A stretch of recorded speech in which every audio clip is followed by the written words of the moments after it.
You know what it is. Player's Handbook, Trinket, awesome. Ooh, and it's unlucky number 13. And number 13 is a tooth from an unknown beast. Let's call this one, It Came from the Underdark. While you're in physical possession of this item, whether worn about your neck as a necklace or in your hand, you can use the Shifter's Shift ability. You get the temporary hit points, it resets after every rest, yada yada, but your transformation does not match any of the current shifter abilities listed. Instead, when you shift, your eyes go black, you go blind, your hair gets a little bit rattier, your teeth grow out a little bit longer, and you get almost a wing-like webbing between your body and your arm. But it's not without its perks. As your movement action, you can choose to take the glide action, which allows you to jump up and then essentially fly your movement speed and a half. Except unlike your traditional fly, it has to be in a straight line, and you have to land between each turn. And as for that blindness, I got you covered there too. You gain the blindside ability out to a radius of 60 feet. So go forth and have fun, and I guess you won't see how it goes?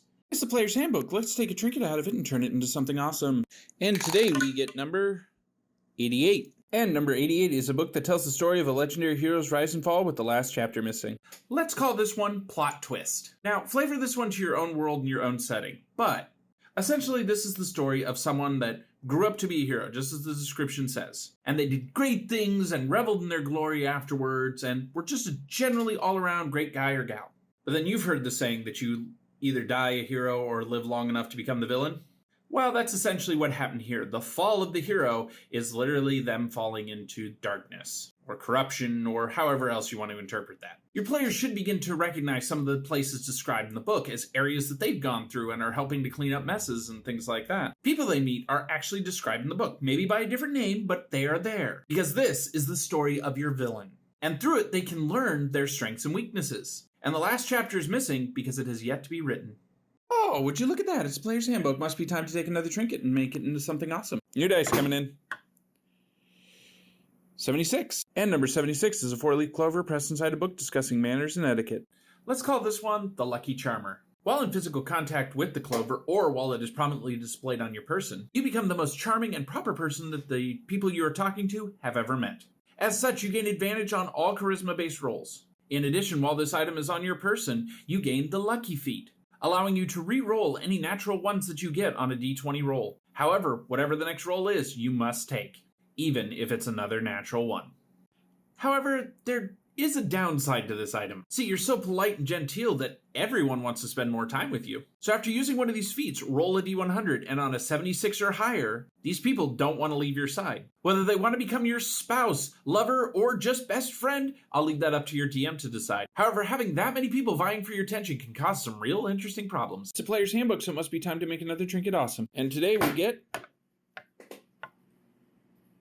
number 38. And number 38 is a tiny sketch portrait of a goblin. Let's call this one Jane Allgood's sketch. While this item is in your possession, you gain proficiency with the painter's tools, and you find you're really good at drawing and painting goblins. And should you ever find a tribe of these little green creatures, you'll find you also speak goblin now. Not only that, but if you bring these tools with you and do not draw a weapon in their presence, the goblins will actually be friendly towards you, inviting you in and offering the little tidbits they have there to trade and share, and all around just being friendly. However, if you or one of your party members ever draws a weapon in their presence or shows any signs of hostility, you immediately gain the tribe's animosity, and it will take a lot of convincing to get them to calm down. So go forth and sketch goblins and get a gnome. They're a nice little bunch, but be careful about touching your weapons.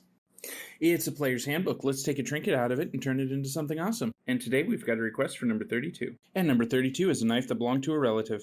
Let's call this one Great Auntie A's Butter Knife. Your great Auntie A was one of the sweetest old ladies you've ever met. So the plain-looking knife sitting up in her china cabinet always struck you as a weird decoration of choice. She only ever refers to it as her butter knife, and she says she got it once upon a time for doing some nasty business. Having recently passed on, the knife came to you. At first, this knife functions just as a regular dagger would. However, the first time it tastes blood, the blood soaks into the blade. And after that, you have advantage on all stealth rolls. The second time it absorbs blood, it becomes a +1 magical weapon. And the third time, you gain a sneak attack dice. If you're a rogue, you get an additional one. If you're not, you get one. Congratulations. But it's at the fourth time that this really becomes interesting, because it is now that the knife wakes up. It has been a dormant, sentient weapon.